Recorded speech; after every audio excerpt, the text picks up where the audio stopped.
Alright, Jujutsu Kaisen Chapter 219 review. If you like Jujutsu Kaisen content and anime content, subscribe for more. So this chapter opens up to a Heian era village holding a harvest festival to appease Sukuna. And this lines up with him being talked about like a god in the modern day. So Yoruzu, just hanging out naked, tries to jump Sukuna. And in this translation, Urame calls her a lackey. Urame, you are the person who waited 1,000 years just to serve one person. You are the biggest lackey in Jujutsu Kaisen. The greatest Sukuna fanboys on Earth can only hope to achieve 50% of what Urame vibes at daily. So Sukuna uses this mantle on her. She falls in love, and it cuts back to the modern day. And Yoruzu constructs the true sphere. And this OP ball has infinite pressure, and Sukuna seems to already know what this thing is. And Yoruzu whips out her domain expansion. Now, it's called the 3 layers of affliction in this translation, but personally, I like triple sickness from the spoiler translation more. And the Dharma Chakra is just spinning in response to her domain. And Sukuna just opens up a shadow and says, "With this treasure, I summon," and pops out a Mahoraga. And Big Daddy Shikigami comes out and shatters the true sphere. I'm gonna talk more about this wheel later, but for now, let's just say it's OP. And Yoruzu is simultaneously shocked that it destroyed the true sphere and wondering if this thing is an exterminator, because it is about to squash Bug Girl. And Sukuna says that because her applications of her technique are all the same, it had already adapted to them. And then it looks like in Yoruzu's last moments in the rubble, she creates something for Sukuna. It's left a little intentionally vague as to if she gave him something or not, but I'd be very surprised if this doesn't come back into play later. And then we cut to the saddest boy on Earth, Megumi Fushiguro, crying in the abyss, barely illuminated by the light. So not too much change from the spoilers in this chapter, but I'm going to talk about the wheel, because this wheel being a personal device is just too overpowered. There is a lot of downplay of how strong this thing is. It interacted with infinite pressure. It was adapting to the domain itself, not just her technique. It's stated to adapt to any and all phenomena.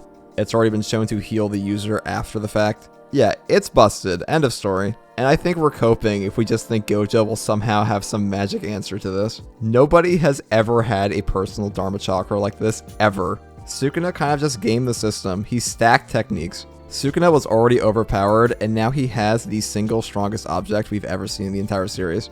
Because while yes, it's tied to a Shikigami, that's really what this thing is. Mahoraga is just a light peppering, a garnish on the great dish that is the Dharma Chakra.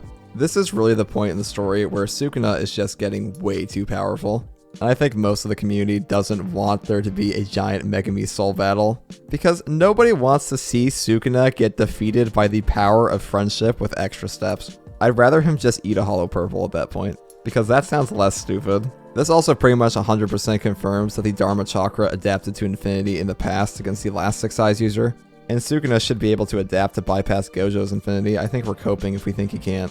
There's no stated limitation as to why he shouldn't be able to. Let's talk about Megumi for a second. He's going to come back eventually.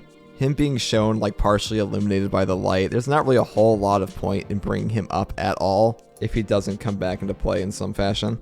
And Mahoraga's full totality is going to probably be used by Megumi at some point.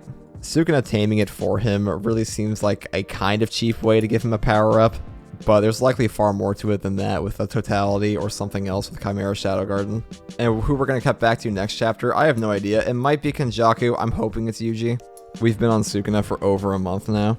As for the merger, I mean, I'm kind of looking forward to the merger. I think it's a little bit more of a boring plot line than the one surrounding Yuji, Gojo, and Sukuna right now. But depending on whatever like freaky eldritch horror comes out of that whole thing, it could be really cool. For all we know, it could be the coolest cursed spirit we've seen in the entire series.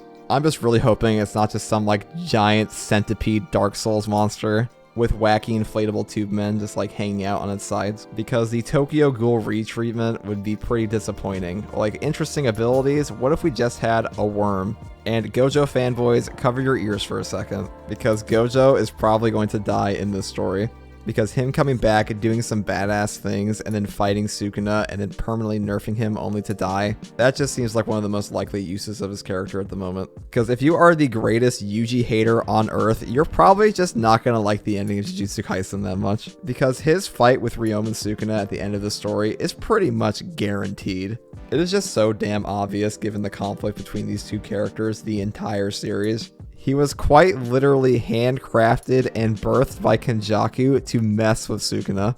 Yuji's purpose for being alive is to exist alongside Sukuna and have conflict with him. And if the Gojo Sukuna confrontation takes place while he's at 15 fingers, well, Gojo's loss or Sukuna's survival from that encounter is just guaranteed to happen. Because unless Sukuna's eaten them chicken fingers in the middle of the battle, he's going to survive or defeat Gojo, because there's no way we don't see the 20-finger roided up meat slab behemoth demon lord that is Ryomen Sukuna at the end of the series. And yeah, we could see it at 15 fingers right now, but it being at a fully incarnated 20 fingers, that just seems to have the most thematic weight to it. Obviously, that's just my opinion, and you're free to disagree, and that's kind of the whole point of having a discussion about a series in the first place. But right now, that just looks like where the story is pointing. But we'll definitely see more in the coming weeks. But now I want to hear your opinion, so let me know in the comments below, and if you like content like this, subscribe for more. And as always, thanks for watching.